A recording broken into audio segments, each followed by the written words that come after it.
Dear friends, welcome to my spoken English classes.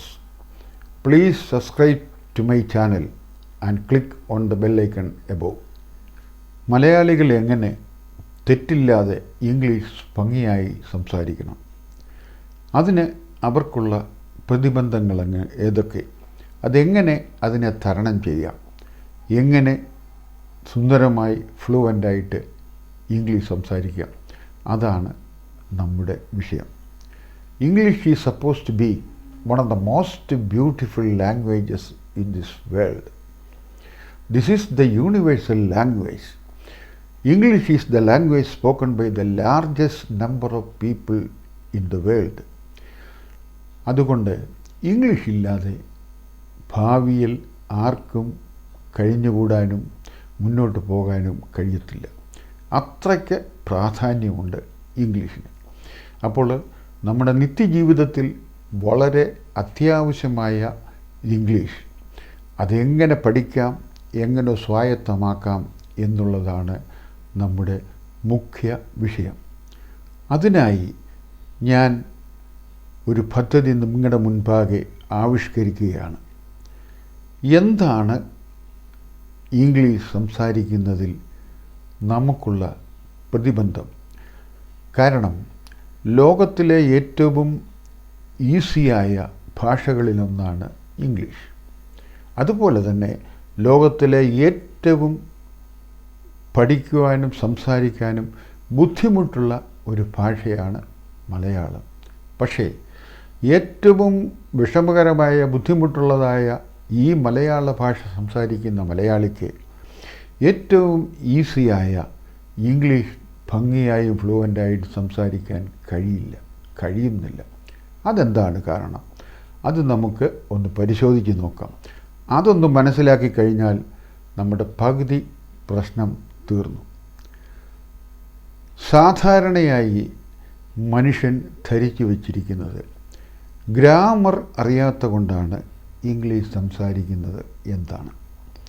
English സംസാരിക്കുന്നതിനോ മറ്റേത് ഭാഷ സംസാരിക്കുന്നതിനോ grammar അറിയേണ്ട കാര്യമില്ല, ഗ്രാമർ പഠിക്കേണ്ട കാര്യമില്ല. ഭാഷ സംസാരിച്ച് തുടങ്ങുമ്പോൾ ഗ്രാമർ തനിയെ വന്നുകൊള്ളും. നമ്മുടെ നാട്ടിൽ തമിഴ്നാട്ടിൽ നിന്നും ബംഗാളിൽ നിന്നും മറ്റ് നാടുകളിൽ നിന്നൊക്കെ മറ്റ് അന്യഭാഷക്കാരായ ആളുകൾ, തൊഴിലാളികൾ ജോലി ചെയ്യുന്നുണ്ട്. അവരാരും മലയാളം ഗ്രാമർ പഠിച്ചിട്ടല്ല മലയാളം സംസാരിക്കുന്നത്.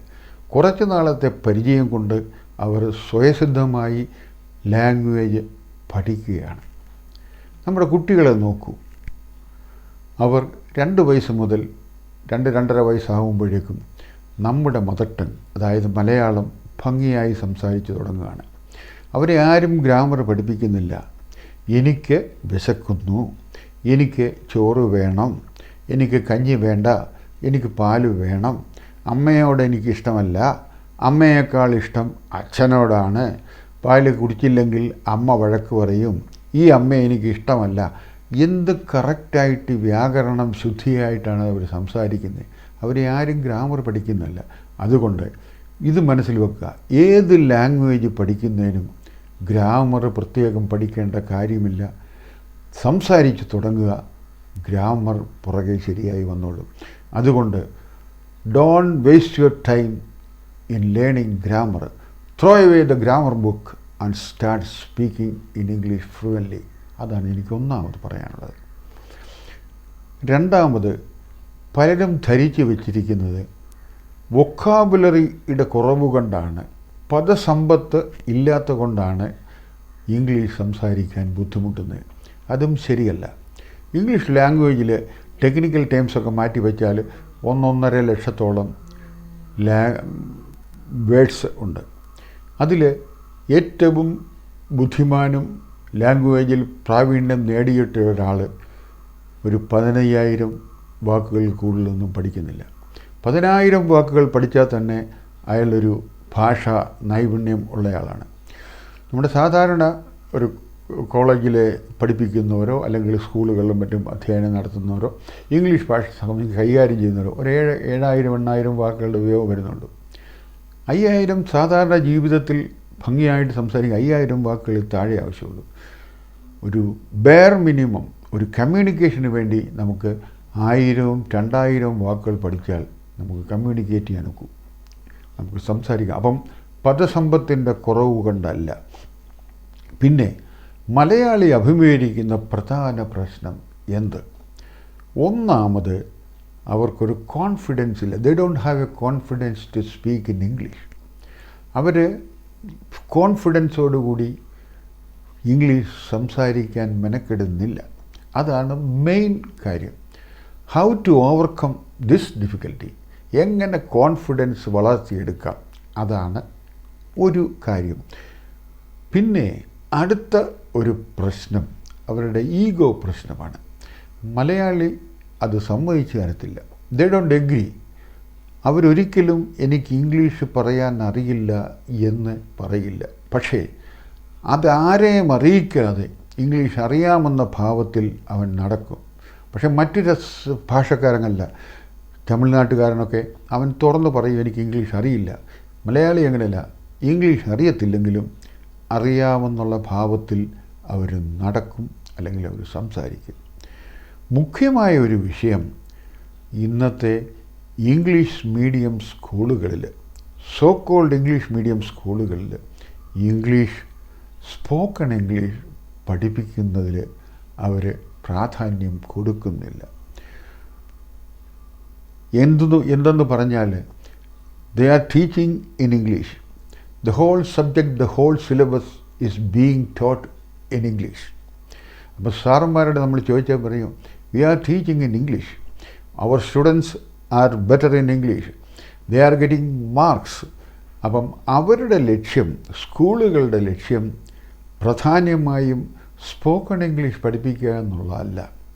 But their main aim is to make them best students and scoring high marks in examination. എക്സാമിനേഷനിൽ A+ഉം ഹയർ മാർക്സും സ്കോർ ചെയ്യുക, അതാണ് അവരുടെ മുഖ്യ ലക്ഷ്യം. അവരെല്ലാം ക്ലെയിം ചെയ്യുന്നത് നമ്മുടെ സ്കൂളിൽ 100% വിജയം, എല്ലാവർക്കും A+ കൂടുതൽ, അതാണ് ഒരു സ്കൂളിൻ്റെ മാനദണ്ഡം എന്നവർ അവകാശപ്പെടുന്നത്. That's A main problem. I don't say that the teachers who are taking classes in our English medium school and ordinary school are below in standard, but they are efficient. They are well versed in English, but they are not giving importance in spoken English. That's the main problem. അവരുടെ aim ശരിയായിട്ടില്ല. They are not giving much importance in their classes. They are mainly bothered about how to finish the portion, എങ്ങനെ syllabus complete ചെയ്യാം, how to enable them to score good marks in English. അതുകൊണ്ട് ഞാൻ മലയാളത്തിൽ തുടക്കത്തിലെ വിശദമായി പറയുകയാണ്, എൻ്റെ class വളരെ റിസർച്ച് ചെയ്ത് പലരുമായി ചോദിച്ച് പലരുമായി പ്രോബ്ലങ്ങൾ മനസ്സിലാക്കിയ ശേഷം തിരഞ്ഞെടുത്ത ഒരു പഠന മാർഗമാണ്. എങ്ങനെ ഇത് മുന്നോട്ട് കൊണ്ടുപോകാം, എങ്ങനെ നമ്മുടെ മലയാളി കുട്ടികളുടെ ഇംഗ്ലീഷ് സംസാരിക്കുന്നതിലുള്ള വൈഷമ്യം എങ്ങനെ ഓവർകം ചെയ്യാമെന്നുള്ള ബൃഹത്തായ ഒരു പരിപാടിയുമായിട്ട് നിങ്ങളുടെ മുൻപാകെ വന്നിരിക്കുന്നത്. This class is absolutely free. എല്ലാവർക്കും ഇതിൽ പങ്കെടുക്കാം. എല്ലാവരുടെയും കോപ്പറേഷൻ ഇതിനാവശ്യമാണ്. ഒന്നാമതായി ഞാൻ 4 വിഭാഗം ആളുകളുടെ കോപ്പറേഷൻ ഇതിനു വേണ്ടി ഞാൻ ആവശ്യപ്പെടുകയാണ്. ഒന്ന്, ദ സ്റ്റുഡൻസ്, ഇത് പഠിക്കണമെന്നാഗ്രഹമുള്ള കുട്ടികൾ. ഇത് വളരെ ആകാംക്ഷയോടുകൂടി, അതൊരു ആറ്റിറ്റ്യൂഡ്, എനിക്ക് പഠിച്ച് തീരണം, എനിക്ക് ഇംഗ്ലീഷ് പഠിക്കണം എന്നുള്ള ആറ്റിറ്റ്യൂഡോടുകൂടി ഇതിനെ ഫേസ് ചെയ്യണം. ദ സെക്കൻഡ്, ദ പേരൻസ് ധരിച്ചിരിക്കുന്ന അവർ ഇംഗ്ലീഷ് മീഡിയം സ്കൂളിലേക്ക് ആളെ അയച്ചു കഴിഞ്ഞാൽ അവർക്ക് ഇംഗ്ലീഷ് നന്നായിട്ട് സംസാരിക്കാം എന്നുള്ളതാണ് അവർ ധരിച്ചു വെച്ചിരിക്കുന്നത്. അവസാനം, the major complaints on their part is that അവർ students are not able to speak in English even though we are spending money. Absolutely, there is no benefit out of it. All of them are complaining. My student, my boy, they are being taught in English medium schools. Even then, they are not speaking in English. അതാണ് എപ്പോഴും എന്നുമുള്ള മുഖ്യമായ അവരുടെ complaint. മൂന്നാമത്, the role of the management. The management of the school or the school authority also had a role to play in the spoken English program. അവർക്ക് ഒരു aim വേണം. Whenever they came with a program, first of all, the teachers will object. They will say that we have to finish the syllabus, so we hadn't got enough time to take classes. അതിനർത്ഥം all the four groups, the students, the parents, the teachers and the management, all the four group of people should have an idea. They should take sincere efforts to improve the standard of English. Then only the standard of English in spoken English or the standard of English will improve in our school. That is what I have to say as an introduction. അതുകൊണ്ട് ഈ class എല്ലാവരും കേൾക്കണം. കുട്ടികളെ പഠിപ്പിക്കുന്ന parents കേൾക്കണം, ടീച്ചേഴ്സും കേൾക്കണം. ഇന്നത്തെ ഇംഗ്ലീഷ് മീഡിയം സ്കൂളിൽ പലരും സമ്മതിക്കുന്നില്ല. I am telling you frankly that 75% of the teachers who are taking classes or the teaching in English medium school, they are very poor in spoken English. They won't admit it, but it's a fact. First of all, they should be ready to admit the fact and they should see that their standard is improved. അതുകൊണ്ട് അവർ കഴിവില്ലാഞ്ഞിട്ടല്ല, അവർക്ക് English അറിയാൻ വേണ്ടിയിട്ടല്ല. The practical knowledge, ഇതൊരു practical പ്രോഗ്രാമാണ്. Just like swimming. അതായത് swimming പഠിക്കണമെന്നുണ്ടെങ്കിൽ എത്ര book പഠിച്ചാലും എന്തെല്ലാം ലേണിംഗ് കോഴ്സസ് നടത്തിയാലും you have to do it practically.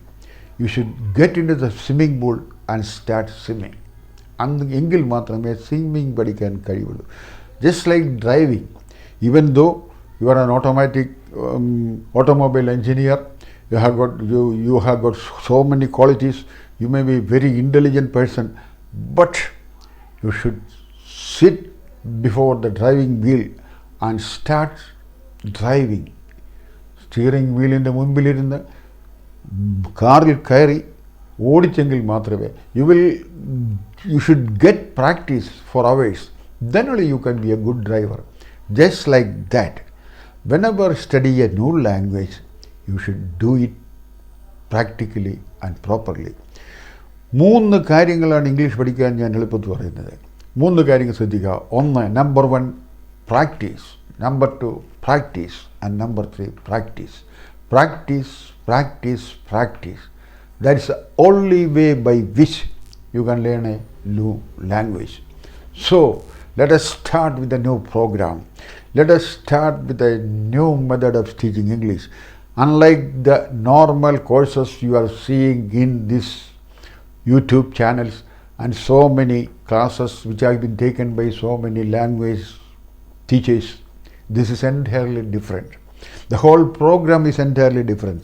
This is a new method in which I am going to teach you how to speak in English fluently.